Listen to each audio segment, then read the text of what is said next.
মানববন্ধনে এখানে দাঁড়িয়েছি সেটা একটাই, আমাদের মাননীয় প্রধান উপদেষ্টা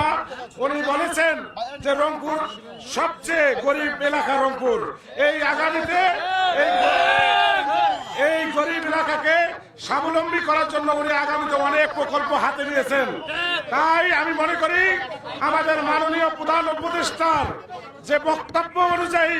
যেহেতু আমরা মঙ্গলপীড়িত এলাকা, এখানে যেহেতু উনি ঘোষণা দিয়েছেন যে চায়না ফ্রেন্ডশিপ হাসপাতালে এখানে আমরা চাই, এই এলাকায় যেহেতু আমাদের অনেক খাস জায়গা আছে, সেই হিসেবে আমাদের সকলের চাওয়া এই জায়গায় হলে সরকারের কোনো ক্ষতি হবে না, সরকারের জন্য জায়গা কিনতে হবে না। এখানে আমাদের 29 একর খাস জায়গা আছে, সেখান থেকে যদি 20 একর জায়গা নিয়ে কাজটা করে আমাদের রংপুর অঞ্চলের মানুষ যেহেতু বিভিন্ন জায়গায় যে তারা কর্ম করে খায়।